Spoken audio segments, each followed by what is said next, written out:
Hello and welcome to Vergecast, the flagship podcast of open API access for third-party apps. On this episode of the show, we go deep into React. That would be incredible if we just did a whole show on React. We should do a whole show on React. Anyway, I'm your friend Nilay. David Pierce is here. Nilay, a thing that is true is that there is a whole series pitch that includes an episode on React. So don't you worry, it's coming. Very good. Alex Cranz is here. I can safely say I don't want to be on that episode.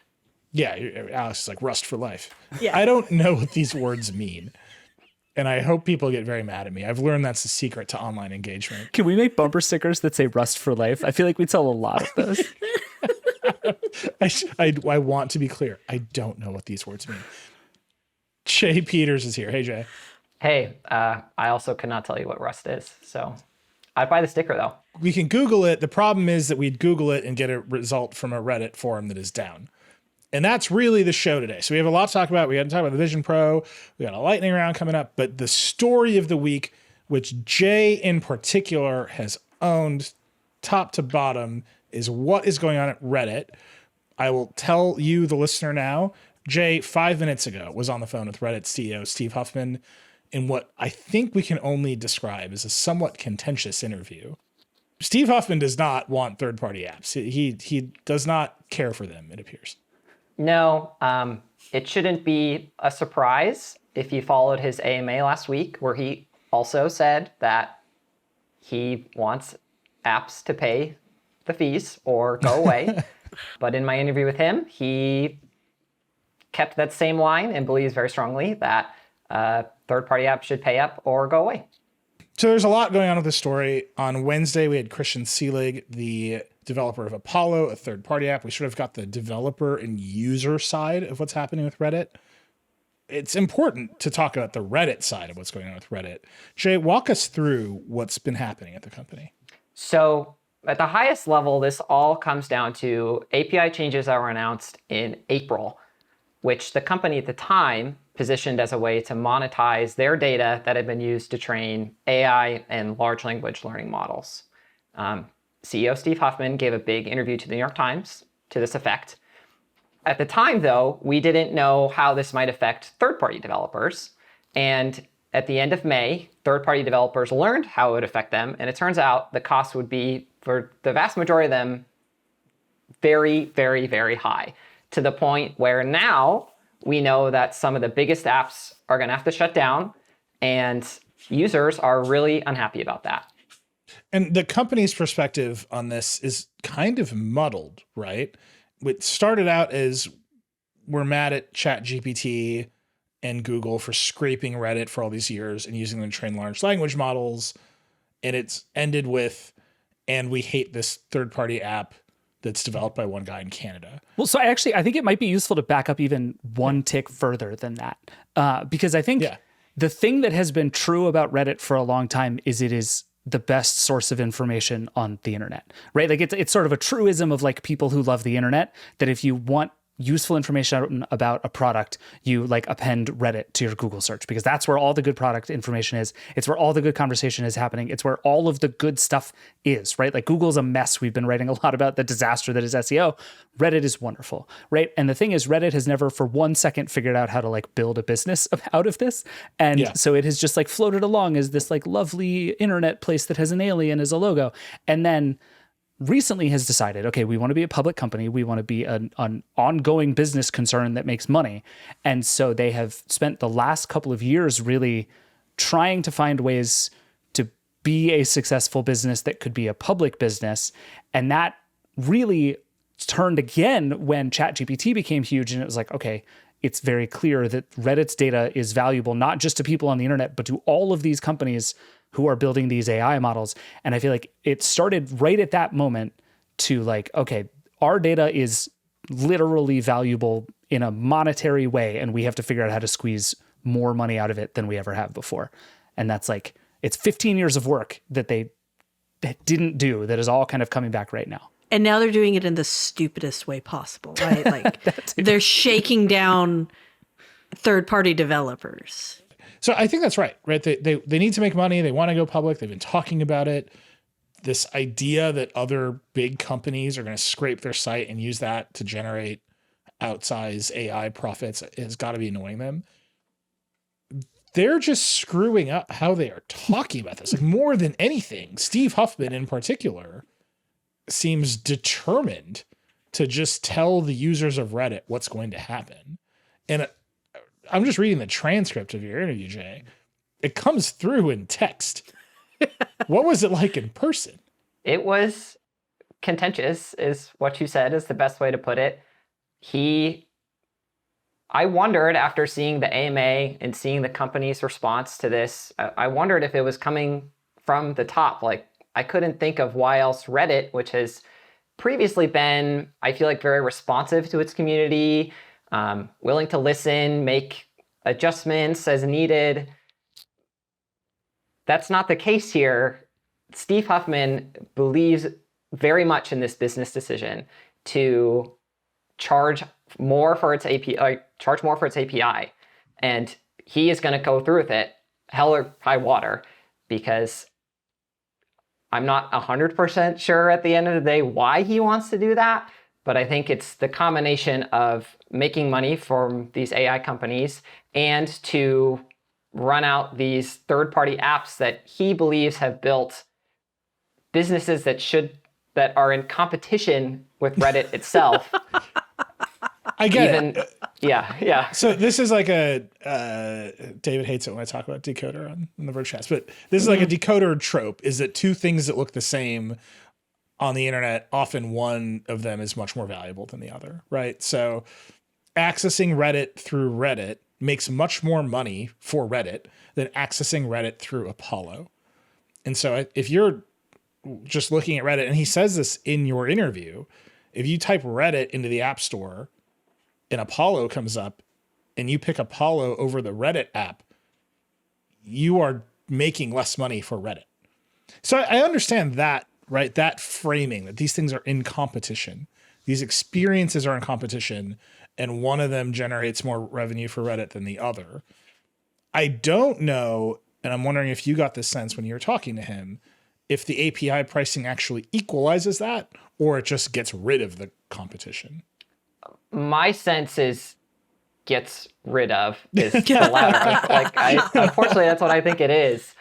The pricing seems so high for the developers who make these really beloved apps, and Reddit has just shown they're not going to give an inch on any sort of negotiation or giving them more time to follow the policies or even like a lower price. That I really think Reddit wants to get rid of these competing apps so that users have to go onto the website or the official Reddit app, and Reddit can hopefully find ways to better monetize those users from there.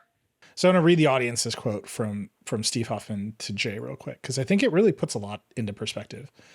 The vast majority of uses of the API, not third-party apps, the other 98% of them make tools, bots, and enhancements to Reddit. That's what the API is for. It was never designed to support third-party apps. And then Huffman goes on to say he let it exist and that he should take the blame for those apps existing because, quote, I was the guy arguing for that for a long time. There's an inherent tension in those statements, right? I was the guy arguing for third-party apps to exist. Also, the API was never designed to allow these apps to exist. Did he explain that tension at all to you? I'm still coming off the high of it all, but we really did. We're like, Jay, pick up the phone and tell us exactly. I don't remember him speaking to that, which tells me this change was pretty sudden. And especially when we hear folks like the Apollo for Reddit developer, Christian Seelig, when he had heard in January that the API is not going to change, I believe his quote was from Reddit was, it won't change for years. And then all of a sudden it's going through this monumental shift, says that something over the past 6 months changed within Reddit, even though this is something that Steve told me that they've been talking about doing something like this for a very, very long time. They actually have made a choice about it, and they gave everybody a month and a half to figure it out, or 2.5 months. Ultimately, they didn't even get that long because I think, and you point this out in a lot of the coverage you've been doing, is that they made this announcement in April without saying prices. And what we've heard from a bunch of developers overwhelmingly is like, yeah, that sort of makes sense, right? Like you've been giving us free data for a very long time. It makes sense that at some point you're going to have to charge us for us. But then what Reddit was telling them was, we're going to do this in a sane way. It's going to make sense. And then Reddit comes out with this gigantic price at the end of May with a 30-day deadline, which is essentially nothing. Like there's not a lot of meaningful moves you can make in a 30-day window. And based on that, I don't know how you come out of this thinking anything other than they're just trying to kill the big third-party apps, because they've got, like, it's not hard to model that out and figure out that's what's going on here. And Steve went out of his way a bunch of times to say, we're working with those who still want to work with us. A lot of the stuff that's on the platform is still going to be on the platform. And it's like, okay, but that's not the stuff you're describing as a competitor to Reddit. And what you're doing here is you are swiftly killing all of the things that you perceive to be a competitor to Reddit. I thought what was really interesting in your conversation there, Jay, was how actively hostile he was, not just to those developers, but to the users themselves. It really feels like the shift, and maybe it's because they figured out large language models and they can go and they can monetize that, but it really feels like there's a shift at Reddit where they no longer view the users as customers, but as something in the way of what their actual profit is. Like this whole conversation he had with you, he was talking about how the users are the ones that are shutting up other users. They're getting rid of dissent. They're not letting the true people of Reddit speak out. And this is just a tiny minority. And that just seems like incredibly hostile and cruel to your user base, many of which are mods who are certainly the most dedicated members of the team or of the community. What I feel like might be what the company is trying to stress test here is, how much do people love Reddit even if these third-party apps go away? And I think for so many of us, Reddit has become a habit. It's become a site that we check on a regular basis. And will the power users of the Reddit apps, which I have to suspect are ultimately a minority of the users of the platform, 100%. Do they move over? Or will they continue to be very vocal and want to be able to access Reddit in places that are not the official apps? That's what the protests this week have been about, and we'll have to see if Reddit will respond to that or if they're going to continue to stick to the party line. And based on my conversation with Steve Huffman, I think it's going to be the latter.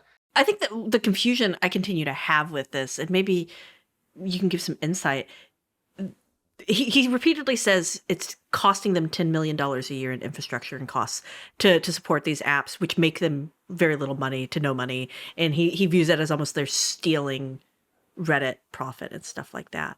So $10 million, which for a company like Reddit is a lot, but also should not be a whole lot for a company that large. And he's willing to go to war with his most vocal, most active users over $10 million. Steve Huffman last week, he said in the AMA that we are not profitable, is something that he said. And I think, based on my conversation with him, I think he's really trying to turn the business into a profitable business as soon as possible. And one very clear line item for that appears to be this $10 million infrastructure cost to maintain these apps that he is okay losing, perhaps at the expense of people being really, really, really mad at him, so that the company can find better business footing. We'll see if that pans out. But yeah, it's funny. Now I'm rooting for the Reddit IPO just so we can get public financial data. Oh, I know. I want it so bad. We just don't know the answer to that question. Alex, I think the one thing I would add to that is it's not just the $10 million, but it's the opportunity cost of all the people who use apps like Apollo, who are by definition going to be like power users of the platform, who are not using the Reddit app. So not only are you paying to keep Apollo alive, you're losing all of the money that you would get from all of the people who use Apollo. But the thing that confuses me there is that's a mobile-only app, which means it's affecting their mobile traffic. Reddit has its own app, and which sucks. By all intents and purposes sucks. Yeah, like I use Apollo because the Reddit app sucks. Yes. Right. The thing they should have done is spend $10 million to buy Apollo. Right. And that's the thing that I keep getting confused on. I'm like, why are you like, we want to kill the good products and foist the shitty product on everybody and then be like confused when everybody's mad that we're foisting the shitty product on them. So this is part of the interview and part of what prompted Reddit to speak today. They have not been speaking a lot. They put out a fact sheet their claim is like, this isn't such a big deal. Jay, you want to run us through some of the numbers there? So with this fact sheet, the main thing that they have on the fact sheet is that more than 80% of our top 5,000 communities by daily active users are now open. And this is what is technically day 4 of the protests that started in earnest on Monday. And what Reddit is trying to say here is that Reddit wants to be open. It does not want to be protesting. The many quote unquote normal people want to be using Reddit, talking in their communities. In this fact sheet, they had a few examples of like the Denver Nuggets subreddit is where people hung out when the Nuggets won the NBA championship, because this is not what's included in the fact sheet. NBA was closed because it was protesting these changes. And so I think Reddit is trying to counter the idea that the entire platform is in revolt, which is not necessarily a characterization I agree with when you go on to the r/all subreddit, which I did during the interview with Steve Huffman. And at that time, 4 of the top 5 posts were images all about the blackout. So like in support of the blackout. Yeah, it's in support of the blackout. I just have to say they call out the subreddits that are open here. So it's Denver Nuggets, Dark Souls, Not the Onion. And then the last one, they're like, our Taylor Swift is open. And it's like, you are playing with the hottest fire that burns. Yeah, why would you come at Taylor Swift? Right now. She just broke Ticketmaster by herself. Why would you poke at Taylor Swift fans? Well, what's missing from that statement is that this subreddit went dark on June 12th in protest of the changes.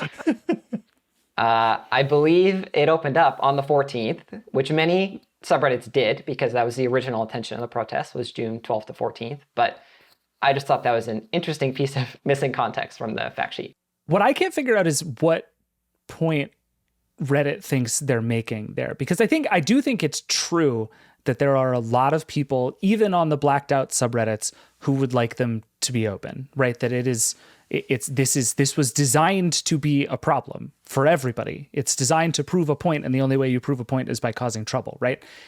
But what I don't get is, by saying 1,000 of our top 5,000 subreddits are dark is actually like a pretty large number, I would argue. But also, yeah, it's 1,000 subreddits are dark. That's the top 5,000. That's a lot, right? Like that's a big number in one protest against an API change. Like, good God. But even beyond that, I think there's this thing that Reddit is trying to do that, to some extent, I'm sympathetic for, because I think if you're Steve Huffman, you know better than anybody that giving into Reddit is like the stupidest thing you can do, because once they've defeated you, they will ruin your life forever.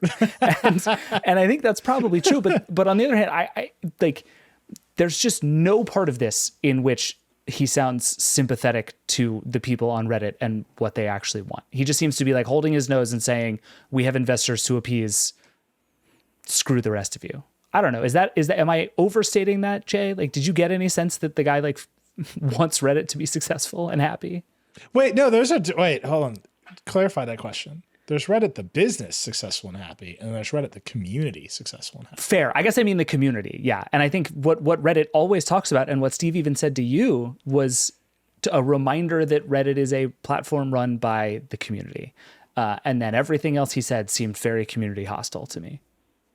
I just think he's okay to take the heat. Like, he has made this decision. He is fine with the blowback, and he's just gonna stick to it. So let's come back around to large language models, because that's where he started, and then David, I think, correctly pulled us out of that.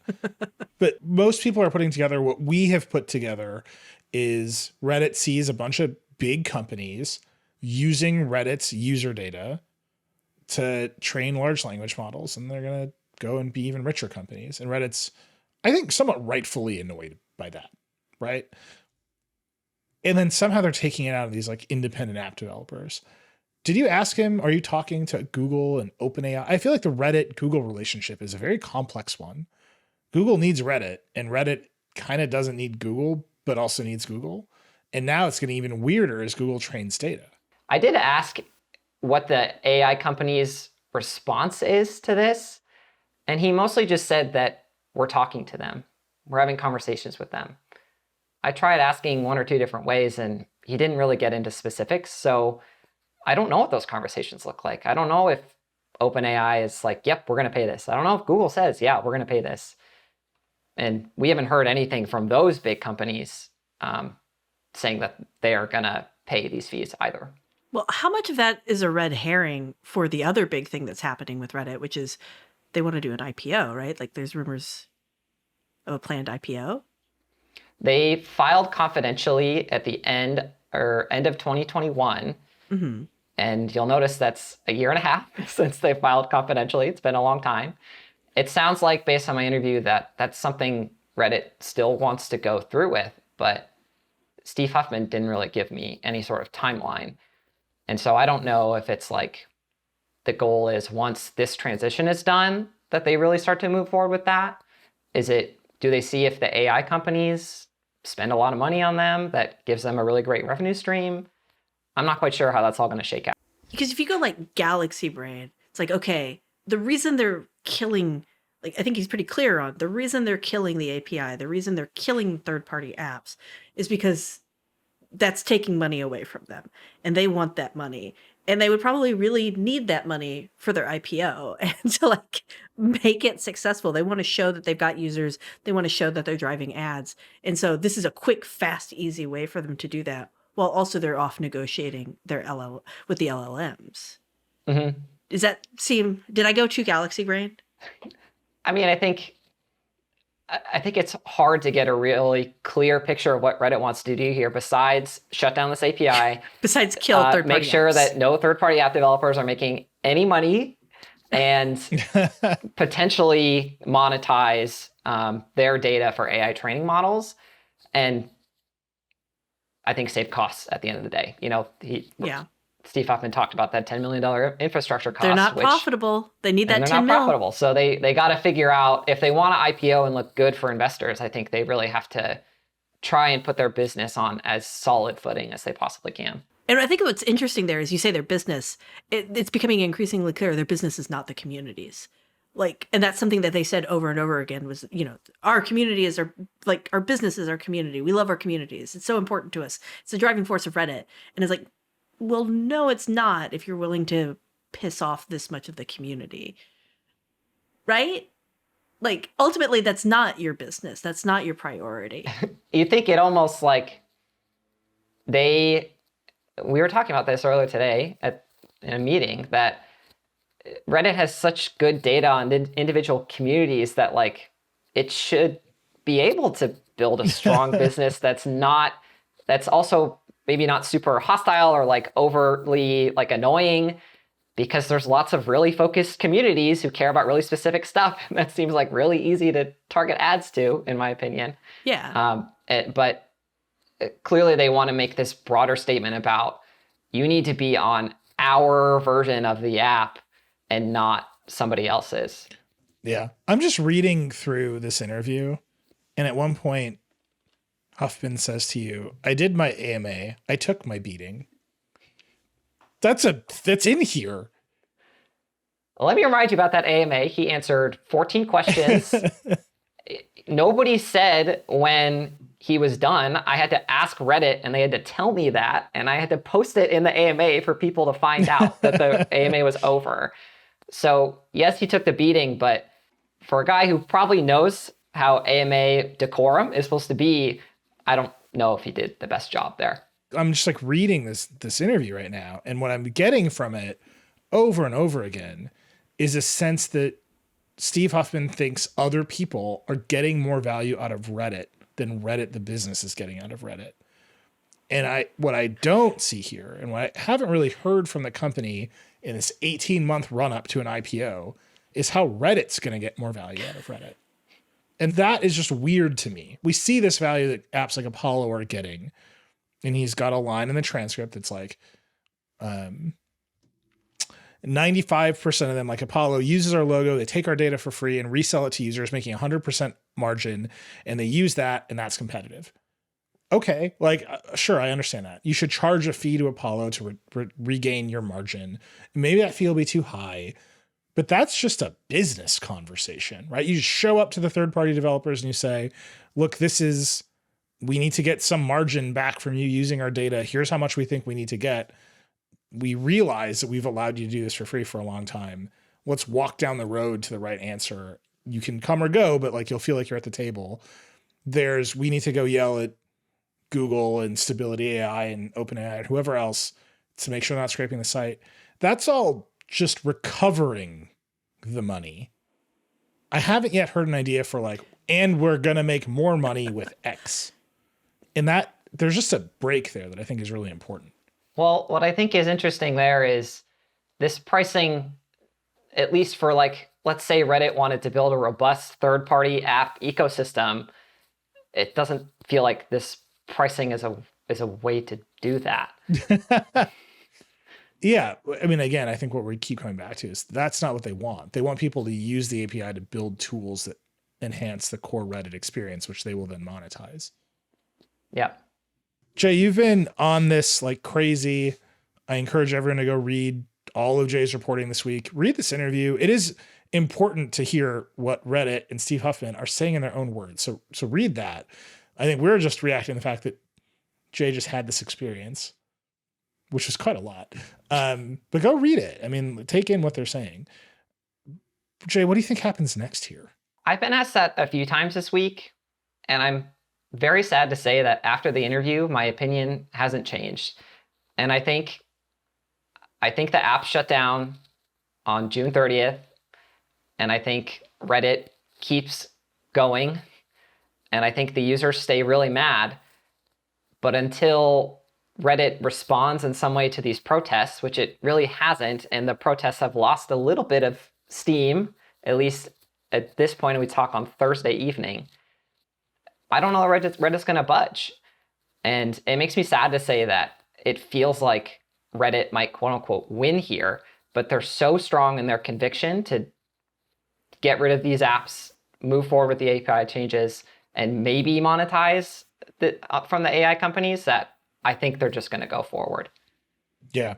I wonder if I brought up in the same meeting Jay was talking about, I brought up the example of eBay, which has weathered many, many storms. eBay famously just had some executives arrested for having a prominent critic of eBay stalked. This is a real thing that has gone down in eBay world. You just don't hear about it because eBay, and they've just turned into a thing on the internet. They like mailed him a pig's head, I think. They sure did. Incredible. Don't do that. It was a pig mask, Alex, a bloody pig mask. Sorry. But it's just eBay. It's just like it's in the background of the internet. It's not important. We don't talk about it the way that we talk about Facebook or Google or whatever. We used to talk about Yahoo that way. AOL continues to just putter along for some reason. Is this the moment that Reddit goes down that path instead of being on the path it was on? That's the open question to me. Right. Your users hate you so much, but they don't really have anywhere else to go. Are we sure Reddit's not already in that position? Like one of the most interesting things. No, I think what the protests have made clear is that Reddit is like the glue of the internet. That when stuff is happening and it's not like Twitter stuff, politics stuff, it's Reddit that creates most of the content and the vibrancy.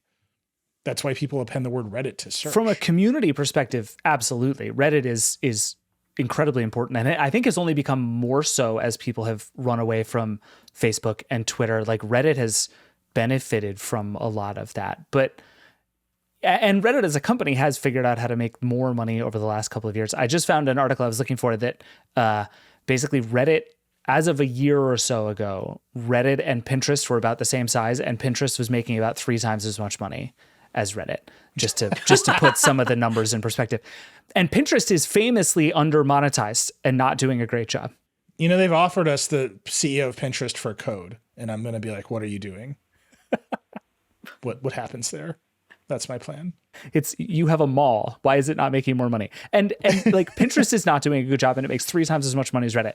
But I think to me, like the eBay thing is like eBay is still chugging along. A lot of people buy and sell stuff on eBay, but eBay is not sort of vibrant in the same way, which I guess is your point. But to me, it's like Reddit has always been kind of a third-rate social media company, and it seems less and less likely all the time that it's though. going to be more than a third-rate social media company.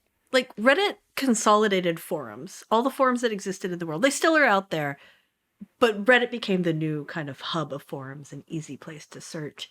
And I think because the majority of people don't actually use forums, Reddit's been able to like skate by and be quiet. And now they're having what's essentially, it sounds like a labor protest in many regards. And it certainly looks like one. It looks like if you look at what's happening there and the messaging and the actions and compare that to what's happening with the strike in Hollywood, it's very similar. Yeah. And now they're just saying, oh, actually, you, like the money matters. You guys don't matter. You're the forums, like we keep you up for niceties, but like we got to make money at the end of the day, and we're gonna do that. And if some of you leave, that's fine. I think it was very telling that he consistently was speaking up about how all of the people who are very vocal are keeping the majority of people quiet and not allowing them to speak up and not allowing them to have access to all of their beloved Reddits. Classic management tactic. Right. Like it's just like, okay, yeah, you're just trying to get everybody mad at the protesters. When you're the one who started it, like you jacked up the API prices. And yeah, it's just super. Again, the thing that strikes me about that is the only capitalist on the Verge staff. Yes. It's fine. Jack up the prices. Right. That's a business negotiation. Great. You can do that. And doing it with a hammer is like not great. Yeah, I think that's what's confusing. What's kind of baffled me here is like, he's turned this into something that's very much mimics a labor protest when it never had to be something that mimics a labor protest. Ever. Right. And I think that is like the third rail of Reddit. And that's really where my eBay comparison came from, right? Or Etsy. There was a time when Etsy sellers being mad at Etsy had like cultural cachet. Like it would break. We've covered moments like that. Right. And now it's just another marketplace. It looks more like eBay than not, right? It lost its definition. And I think the danger for Reddit is like these actions. People need to care about you a lot to be this mad at you. Yeah. Once you break that, then you might as well just be anything else. And I think the people on Reddit for a long time felt like they were loved back by the company. Even when it was messy, there's been many fights between the users and the mods and the admins. But Jay, like Steve is like an OG Redditor. Like there are few. I mean, he is the OG Redditor. That's what I'm saying. Like he should be one of the people who understands this community the best. And I wonder if part of the reason this community feels so betrayed is because it's not like they hired some like, corporate raider to come in and extract some money. Like they didn't make a private equity deal. It's like, it's the guy they believed in who built this thing that they trust, who is now the one upending it on them. And I wonder if that's part of the reason this feels bad to people. Steve said something to me to start the interview before I'd ask any questions. He talked about how my favorite analogy for Reddit is that of a city. Cities are physical things, but they're really these living organisms created by their citizens. And I think Reddit is very much the same. He said, we're a platform and a tech company on one hand, but on the other, it's a living organism, this democratic living organism created by its users. And I would agree with that sentiment. Like he clearly understands what the platform should be. He just is also doesn't really care for them right now. Yeah. Well, he doesn't care for a specific segment. And that's, the comparison there is Mark Zuckerberg, right? Who's like, I don't know, I'm going to do some stuff that everyone hates. Get over it. Famously with newsfeed. But they've come back to this. Facebook in particular has come back to that moment over and over and over again. We rolled out newsfeed. Everyone was mad at us. And this is like in 2004 or whatever. They're like, to members of Congress, like we rolled out newsfeed, everyone's mad at us, and they got over it and they realized they loved it anyway. And like, that's like part of the founding myth of Facebook is that moment. And I think Steve Huffman is the founder of Reddit. He understands his platform. He understands his company. And I think he's running a lot of that playbook or feeling a lot of that vibe. Oh, and I'm not sure it's the same moment or the same problem or even the same political skills as Mark Zuckerberg. I disagree. I think he's running Elon Musk's playbook of like, I'm coming in, I'm going to do what I'm going to do, suck it up. I'm not sure that I see a lot of daylight between the Elon Musk Twitter playbook, the Mark Zuckerberg I'm the God King of Facebook playbook, and the Steve Huffman I'm the That's founder fair. CEO That's fair. But Reddit one playbook. of them was like one of them was actively successful and happened almost 20 years ago, and the other one happened last year. That's and true. and is like in flux. And I think that's like I think there's a direct line from how he treated that community, and was totally fine with people leaving, and what's happening here, where again we're seeing him be like, yeah, I don't care if you leave. The people who are going to stay because they love our community.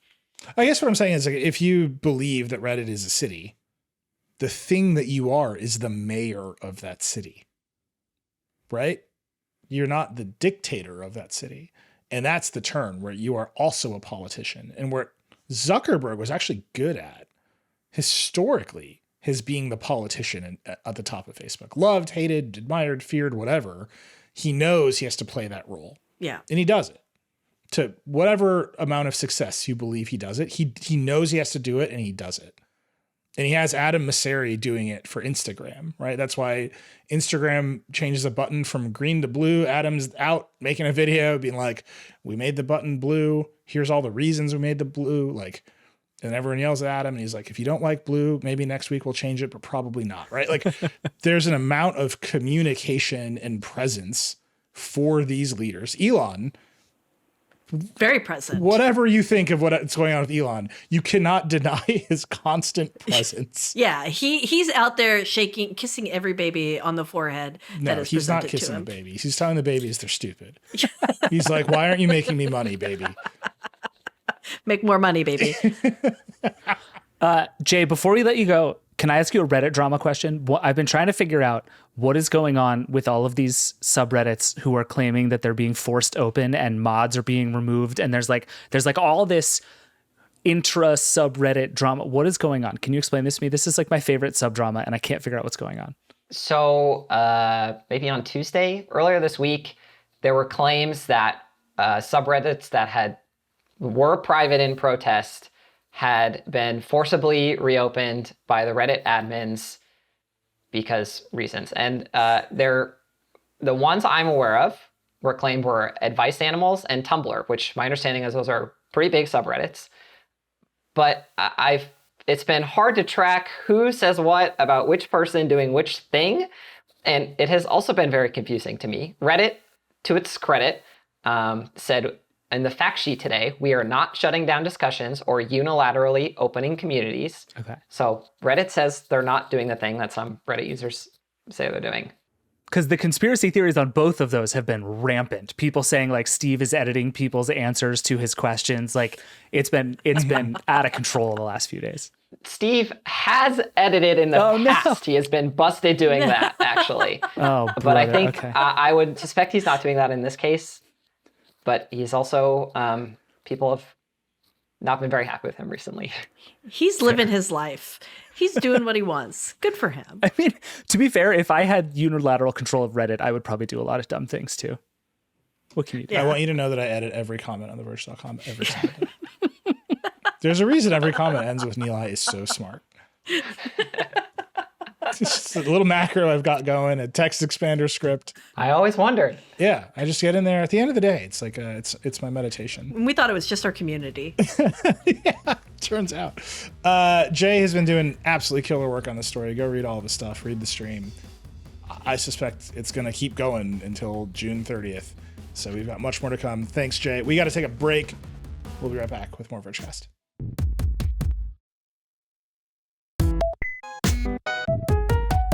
All right, we're back. Thank you to Jay. He has been killing it on the Reddit reporting this week, along with Mia. It's just been amazing to watch. In many ways, this is what The Verge was made for, along with the story that I'm going to get into in the lightning round. We've hit our peak. What did computers make us do is the question The Verge was here to answer. Weird Reddit drama is one answer, and then something else. But this segment is just titled Cranz Has Feelings. I have a lot of feelings. So you wrote 2 stories this week. One of them actually connects to Decoder this week. It's about private equity. Another one is about the Vision Pro and the TV. Yeah. Actually, Cranz, both you and David had John Gruber dunks this week, which I think is a record for us. Did we? That's exciting. Yeah, so Cranz wrote the Apple Vision Pro might be a TV, but it won't replace the TV. And John is a friend, so it's fine. Yeah, this is what like blogging is meant to be. Yeah. And he was like, this shoe might not be a shoe, but it'll replace shoes. It's like a great tweet from John. And then David, you wrote, all phones should be flip phones. And John wrote, no, they shouldn't. Effectively, he's like, what are you talking about? So good. This is what you want. Actually, John and I have been talking about this thing. Like, he is blogging a lot more lately. Uh-huh. And we rebuilt our entire site to allow us to blog more. And like the death of Twitter and the end of the social web and all this Reddit stuff, it's all like mixing and matching the same thing, but it has resulted in us all writing up more and like having conversations across our sites. Yeah, the internet should have more fights on their own websites. Yes. With other, that's great. I love it. It's way more fun than Twitter. Yeah, it's exactly what I want. But that means, Cranz, you are now compelled to defend your Apple Vision Pro take. And then, David, I want you to defend your flip phone take. Okay, we can come back to that. Let's start with the Vision Pro. I think we continue to just consider what happened to us a couple weeks ago at WWDC. Have you noticed, by the way, that there has been this run of people over the last couple of days kind of reevaluating? It's like everybody does that like re-review 6 months later. This is the 8 days after I experienced the Vision Pro.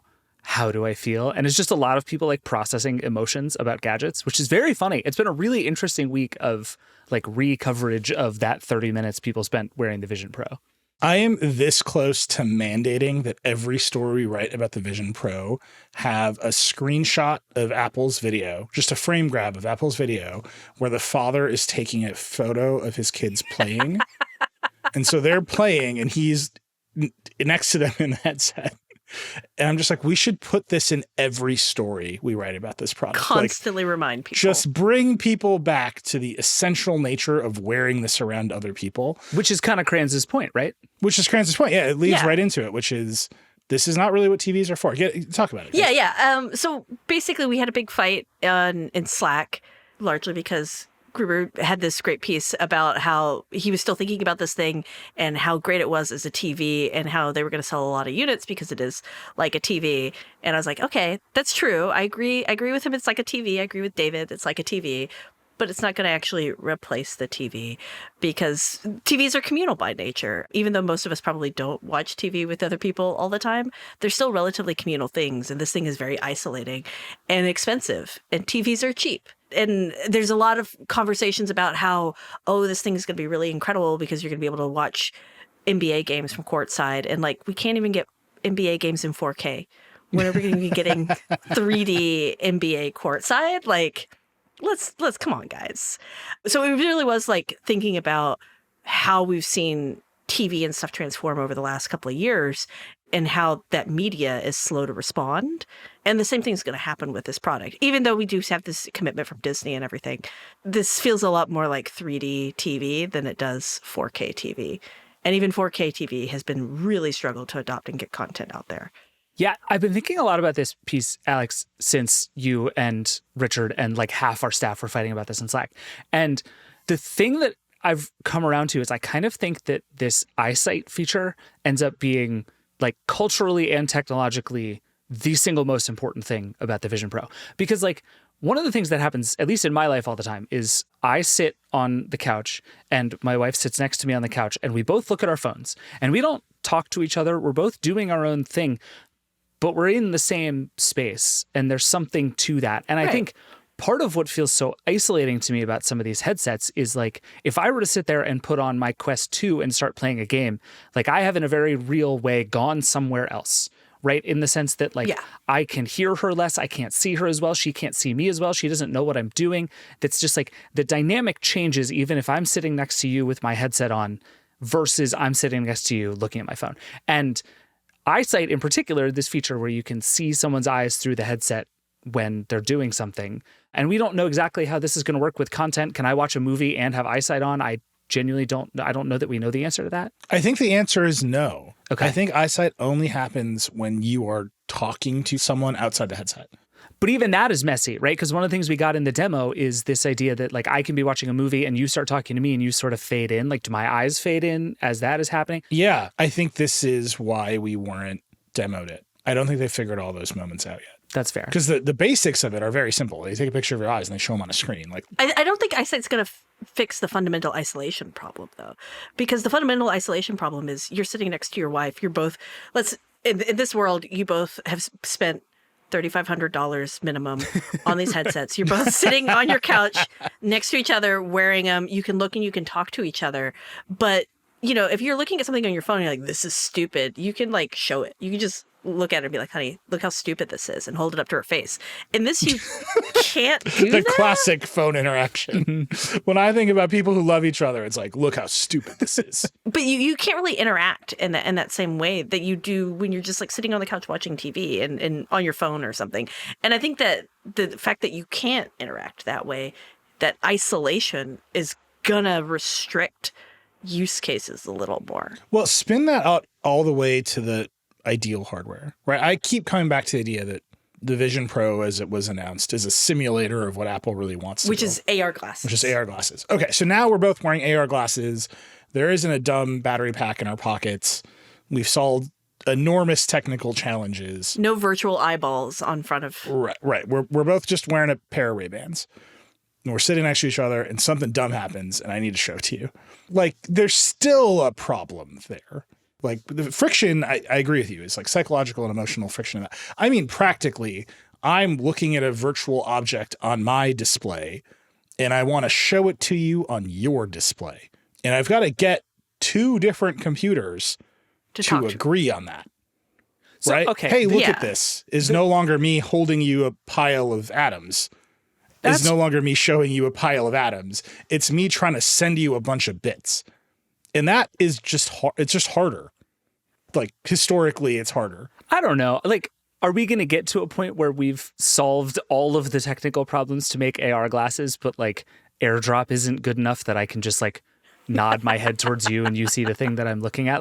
That doesn't sound to me like the hardest problem of all of these to solve. Here's what I'm going to guarantee without a doubt, that the nod your head to AirDrop a thing, 95% successful. How long did it take bump? Yeah, exactly. One decade before fair. You could wave your phones at each other. And even fine. I'm not saying it won't work or it won't mostly work. I'm saying that the problem of there's something on my screen that I want to put on your screen has bedeviled computers since the history of computers. And mostly it works fine, but it's never the same as we're both just looking at a screen together. And it's even harder when you're trying to sync audio and video across those screens at extremely high bit rates in 3D with surround sound. What? Isn't it just easier to use our eyes and ears the way that we have them? You know what this makes me think of? I believe it was when our Netflix show was coming out, Disclosure, the Verge made a show with Netflix.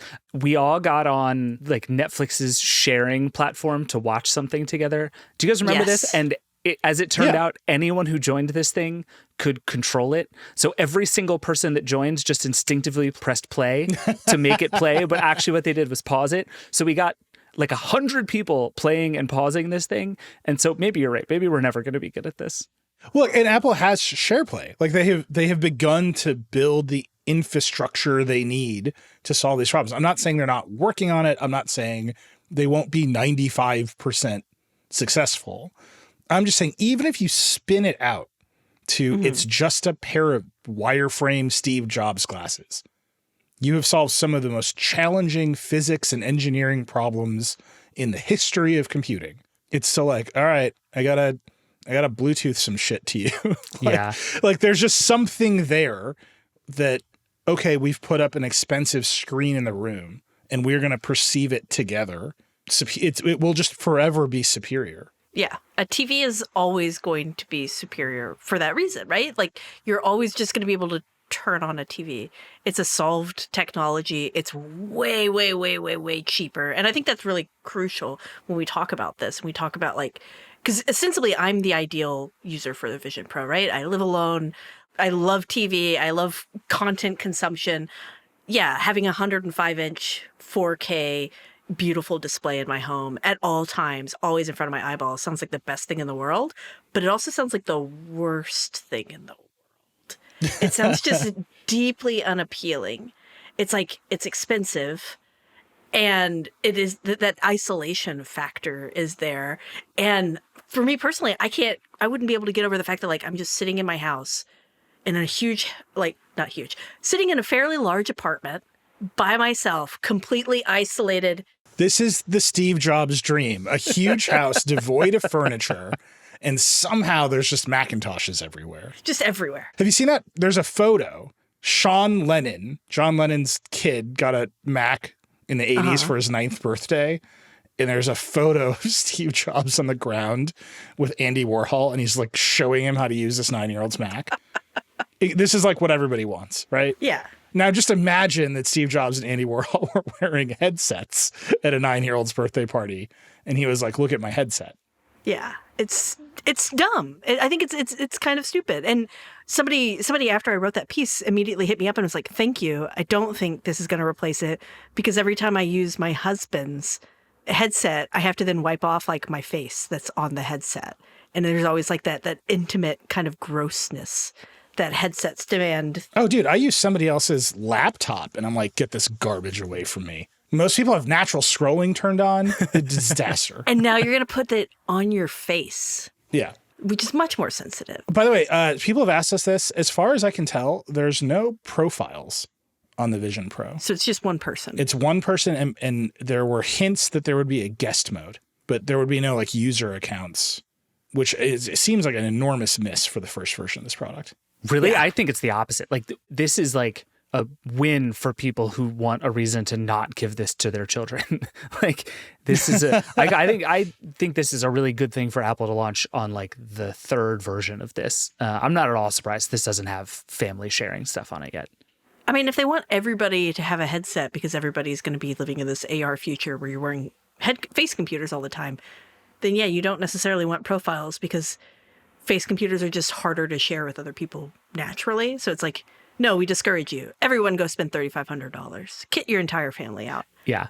Tell your mom to buy an iPhone, right? Like that's the Tim Cook line. But you know what this makes me think of is there's been this sort of long philosophical debate in tech about like, is the future that you sort of have the one screen that rules them all, right? Whether it's like your iPhone that the world revolves around, or in this case, like a headset that the world revolves around, or is the future that like everything around you is connected and has a display, and what you have is like a wearable or whatever that sort of imbues that with your preferences and information. And so like I can walk up to any screen on earth and just like tap it with my thumb and it will know that it's me and become my computer until I walk away. Like that's one vision of the future. The Vision Pro is the exact opposite of that vision, right? Where now the thing I have on my face controls literally the world around me, which I find fascinating. And Apple has always kind of been on the side of like, your device rules the world as opposed to like every device can be your device. Like the Chrome OS vision is the every device can be your device, right? You just log in and with your username and password to Google and boom, you have a Chromebook. Any Chromebook is your Chromebook. And it's really interesting to see the Vision Pro be like the very end of that, right? Where it's like, you don't have a TV that you have information on. The information lives here. There's nothing else in the world that you need. I don't think there's an answer for that. I think that's going to be the persistent problem because the two things are so fundamentally at odds, and privacy is sitting right there in the middle, right? Like your security and privacy are right there. Right. And I think that's always going to be up to an individual and how much of that they want to give away. Some people are going to be like, yeah, I'm happy to live in this world. I don't want anyone to ever know what I'm watching. Yep. This sounds great. And a lot of people like myself are going to be like, no, I want some privacy. And then there are other people who are going to be like, yeah, I like leave every window open, lights blazing, look in my house kind of deal. And those people are making millions in subscription fees. I love them. Wait, but it's just like at the core of that, the problems are still the same. It's really interesting. If you drill into it, right? You're in your living room. You still need to put sensors and everything. You still need to put networking chips and everything. You still need to put control logic in everything. It's just kind of like, where does the interface live? So I look at my thermostat, and the thermostat could just be a computer with a display and an interface and a whole bunch of stuff I got to learn. Mm-hmm. Or the Vision Pro could say, you're looking at a place where a thermostat should be. We'll put up some thermostat controls. But there still needs to be a bunch of stuff on the other end of that experience that controls the furnace and knows how hot it is in the house. you look at an area where a TV should be, you still have to like have streaming services.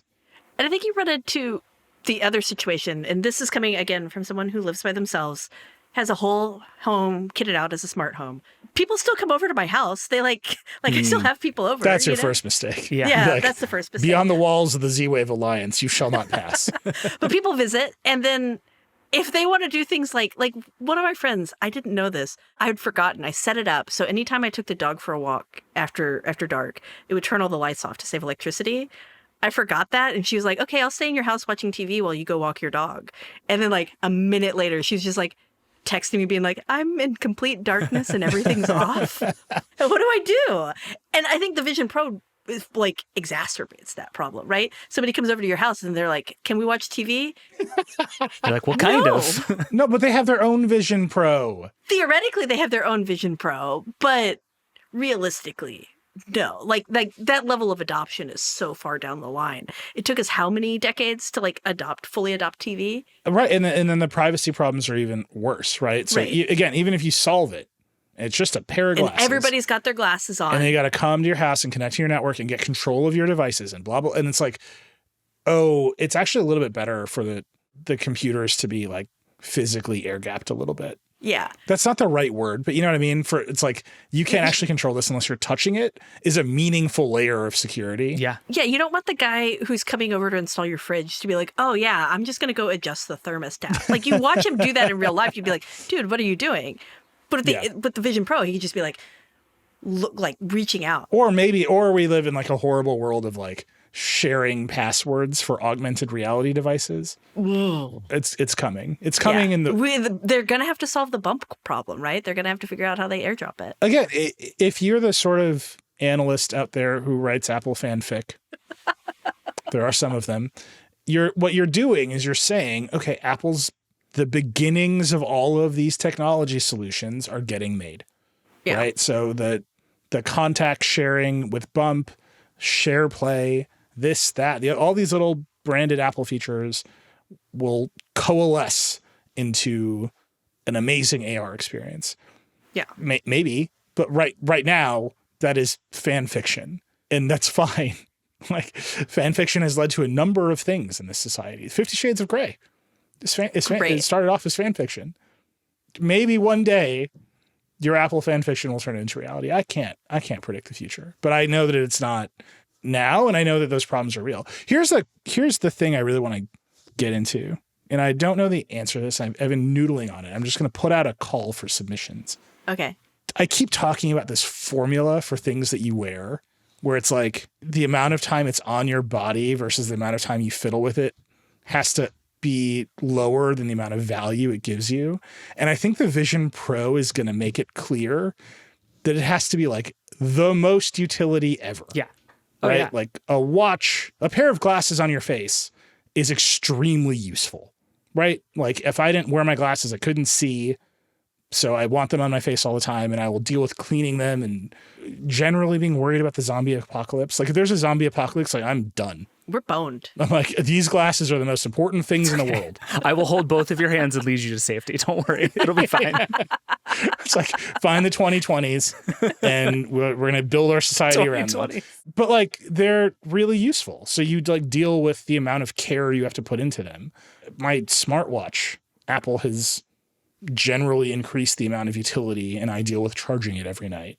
The Vision Pro is it lasts for 2 hours in a battery. You have to wear it on your face all the time to get any value out of it at all. And it delivers something. And I just feel we should write out that equation. I've done it in all kinds of different ways. I'm open to submissions. Let us know, write to us and let us know what you think that equation is. Because I think as we come closer to reviewing the Vision Pro and the next Quest and all this stuff, it will truly help us figure out if these things are going to be the future or if they're just a weird side quest. Yeah, I think Vergecast at theverge.com. Send us an email, send us a formula. We will find the best ones and we will give you credit for it. It's something time on body times fiddliness equals value. It's you something have to add like the that. dillweed factor in there too. It has to be times how stupid do you look in this? Yeah. But I think this goes back to me for the more I think about it, the more Apple's fundamental whiff on the Vision Pro was the storytelling.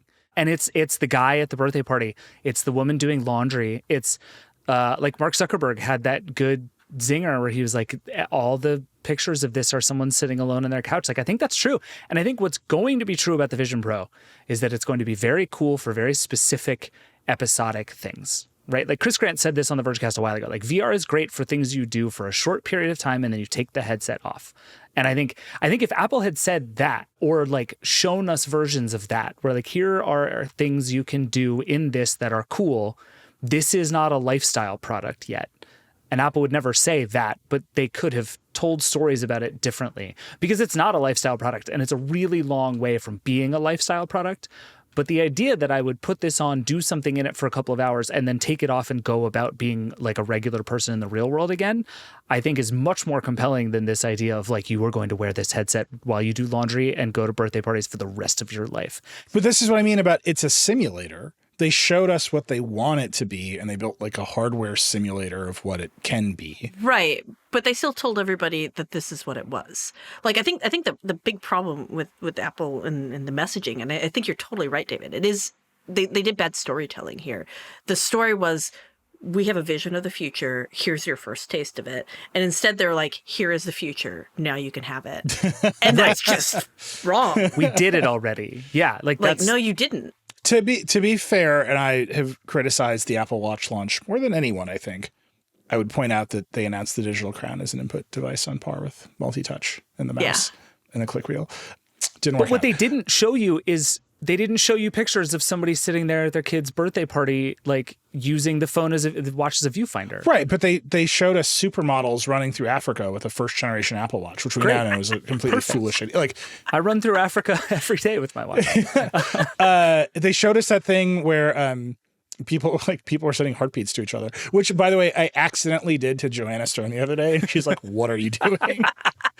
She's like, are you sending me your heartbeat right now? That's way too intimate. That's like, I wouldn't do that to anybody. I didn't even know it was still there. I just pushed the wrong button in iMessage. Anyhow, the point I'm making is, even with the Apple Watch, they did the thing that Apple is prone to doing right now, which is they sort of remix the greatest hits of their product launches. They say one more thing. They tell you about a new input method. They tell you that everything else is garbage. Like it's a script, right? And they can kind of Mad Libs the announcement. And I think here the jump is so vast that script kind of let them down in a way that the Apple Watch followed the script, and computers had to get slightly better for the Apple Watch to start working, right? And then they totally rebooted the interface. It was Gen 3 or Gen 4, Series 3 or Series 4. And then they figured out how to turn the screen on all the time, and it got faster, and like it just caught up to where they were going always. This is like, what are they going to catch up to? Well, and also the Apple Watch was not as huge. Like, revisionists might say it was successful. It was not hugely successful when it first started. There was a lot of criticism of it. That was that script creaking under the load and having to wait 3-4 years before the watch really worked. Like, my first watch I called my great regret. But what I'm saying is, like, the path from the beginning to the end of the 4th year, it was clear. Right. Even when they totally rebooted the interface, it was like, all right, we threw a bunch of spaghetti at the wall. We figured out what sticks. We're going to hide all this other stuff. Right. We're going to simplify this down. This is like, here's a bunch of spaghetti at the wall. No one can tell you what, like, it was fairly obvious, I think, with the watch that notifications and health features were the things that were the most interesting. It was never obvious that sending your heartbeat to people would be the thing that would sell Apple Watches, but they needed to fill out the idea of the product. We'll just see, like, your point with your piece, Alex, is what they have showed most compellingly is it's a TV. Yeah. Right. And all the other stuff is like, you got a headset on your face. But ultimately, this is a very, very nice TV. Well, so if you do the math, their math on this is a nice TV and it might be worth it is not so off. A nice big OLED TV is going to cost you more than $2,000. So 65-inch. But this is like much bigger than that, right? Yeah, so yeah. A 75-inch, 85-inch TV, OLED TV, depending on the sales and the time of the year and whether it's a Super Bowl, who knows? It's going to cost you more than $2,000. Right. A nice Atmos sound system to pair with it will probably cost you around $1,000. And that's a cheap one. That's like a refurbished one with a receiver and speaker wires. Right. If you go like the Sonos route, it's going to cost you way more than $1,500. Just the ARC alone is $700. Okay, like we got there. We got to the price of a Vision Pro. But then you have a Vision Pro. You don't have a TV and a nice sound system that you can plug your console into. Well, and I think that's a different person necessarily. Because I think what this is for those people who don't want to have that one big home theater system, right? Like those people are going to go do that all the time. Hey guys, I love you. You're my people. Mm-hmm. You're wonderful. I know they're here, and I want to acknowledge them. Yeah, you guys all, you and them all read the same publications on your iPad together. But like that's one kind of person. I think this felt like it was more intended for everybody else, and everybody else is going to spend $600 on a TCL. Maybe $100 on a Vizio soundbar after they keep saying it sucks and they go to theverge.com and Google best soundbar and they're like, oh, okay, I'll get a Vizio. And so they're going to spend like $1,000. How do you convince them to go spend $3,500? TV manufacturers have been struggling with this for a while now. They all keep pushing the biggest, fanciest TVs, but the TVs that actually sell, that actually move, are the cheap TVs. I think that price gap is going to be a problem for Apple, and it'll definitely come down in price, right? Like this is $3,500, but there's going to eventually be a Vision next to Pro, and it'll probably be like $1,500 or something. And you're still going to be struggling with that. Okay, I could spend this and have a really good set for me personally.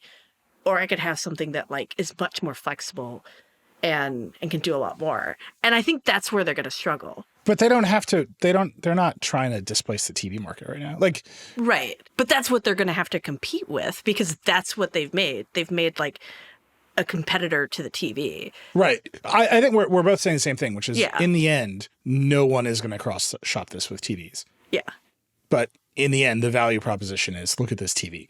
So there's a disconnect there that somehow, some way will get resolved. And I think probably what resolves it is time and determination from Apple to make this a product that works. Yeah. And I think the stakes for it would be so much lower if it were $500, right? If this is like a thing you could buy that was sort of purely additive to your TV and you watched it when it was just you, but when it wasn't just you, you put it down and you watch TV with whoever else is in the room. But at $3,500, the value prop is just so different that like, I think Apple is going to lose that fight for a while here. Yeah. A $500 one, every single college dorm would be filled with them. It would be the most popular thing.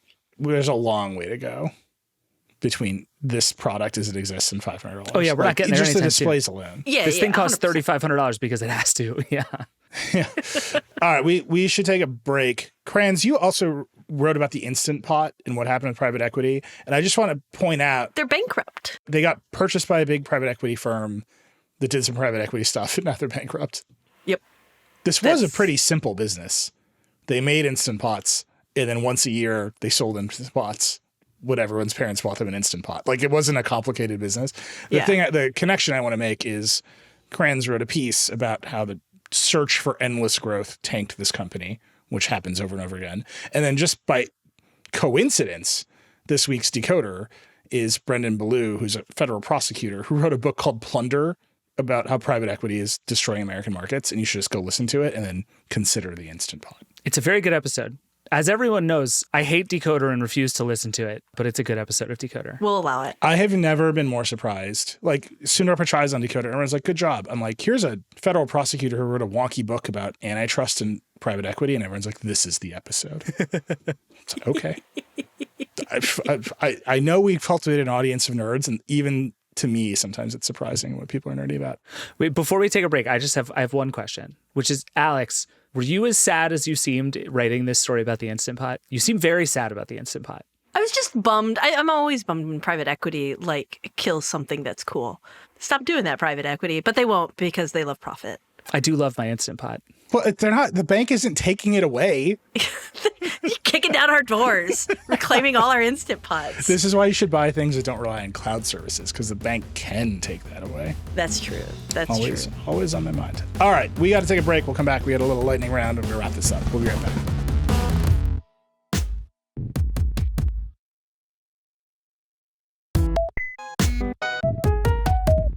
All right, we're back. It's lightning round time.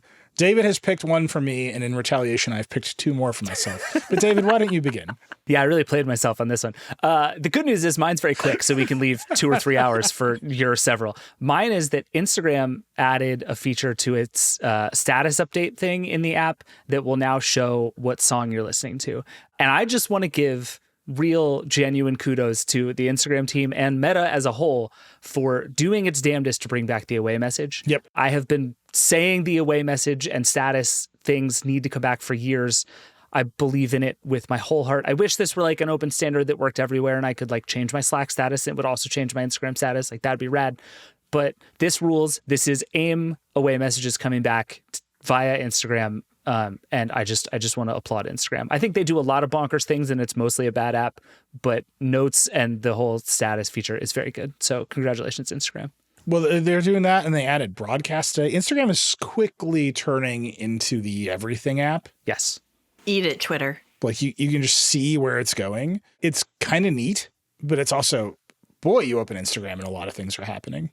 I think Instagram is really quickly heading down a path of being like the everything social app, because like Facebook is an entertainment platform / dying.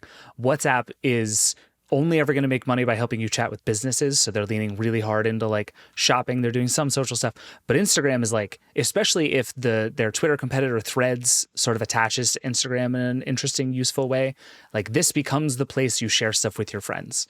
That is what they are going for in a really big way. And I think it's going to be really interesting to watch. Yeah. All right, my first one is one David assigned to me, which is actually really cool. Taylor Swift exists. Her fans exist. The ticketing catastrophe happened.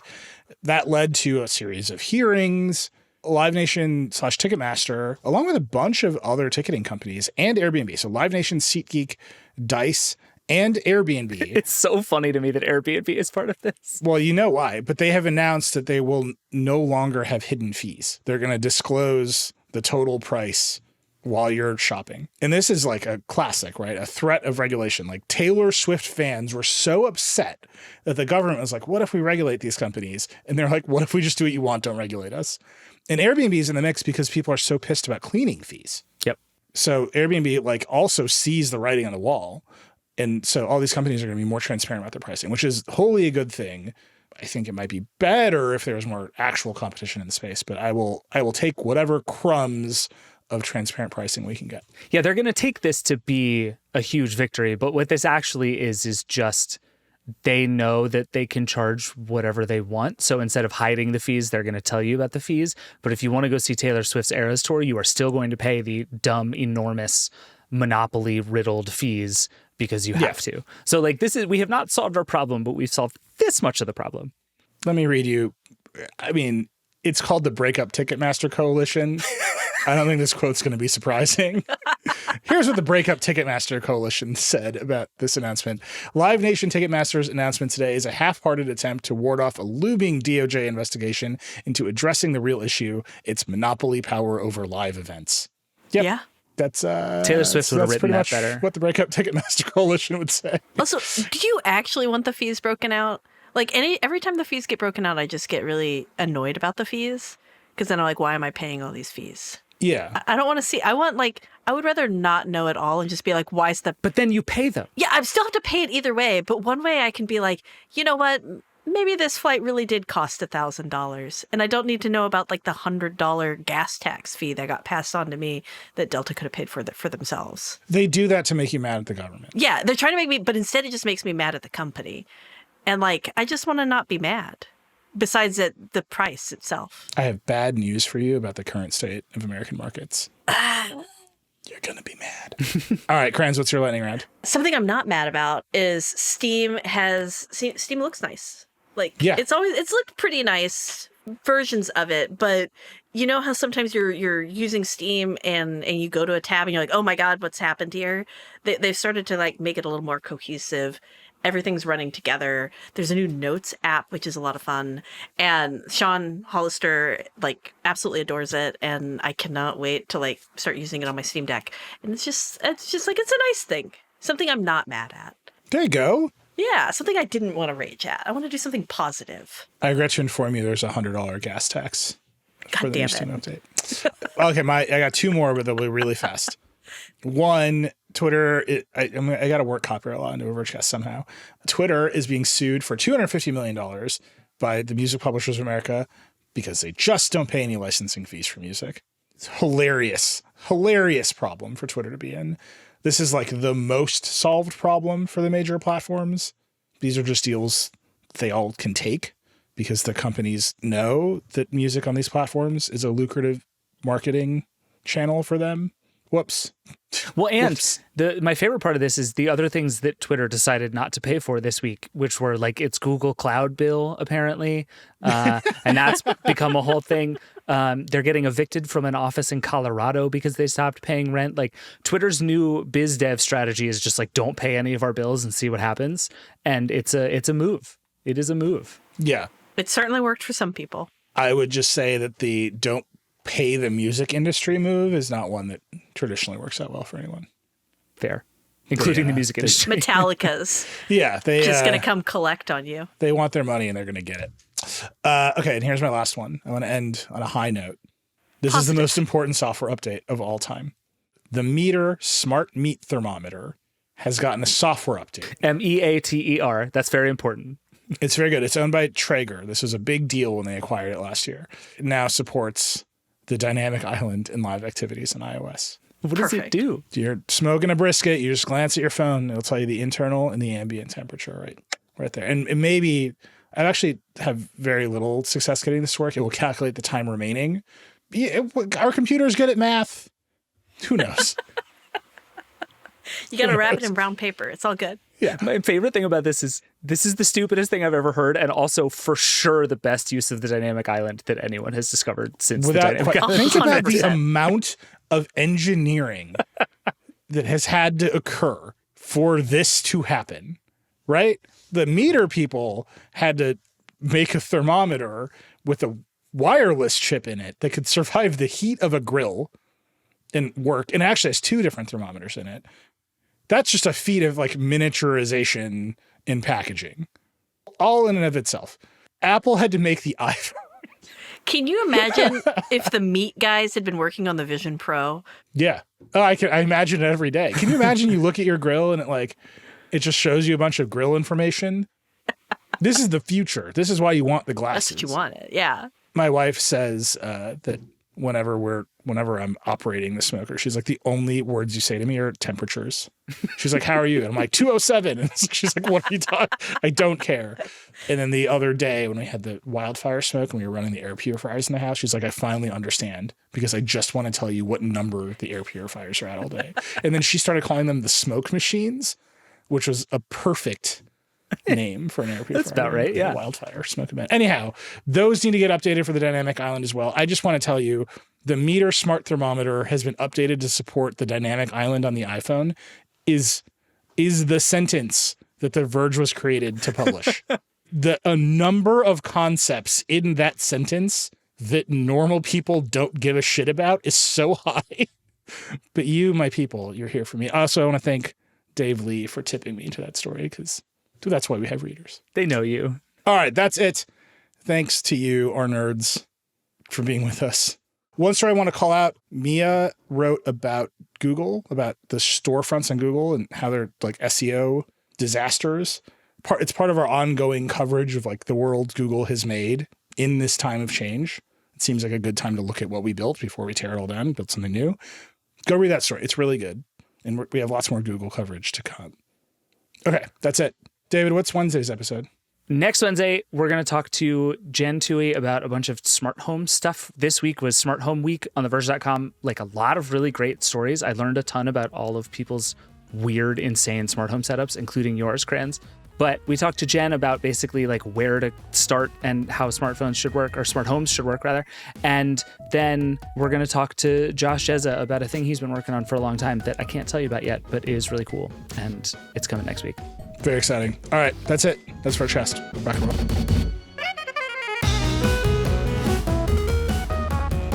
And that's a wrap for Vergecast this week. We'd love to hear from you. Shoot us an email at vergecast@theverge.com. The Vergecast is a production of The Verge and the Vox Media Podcast Network. The show is produced by me, Liam James, and our senior audio director, Andrew Marino. Our editorial director is Brooke Minters. That's it. We'll see you next week.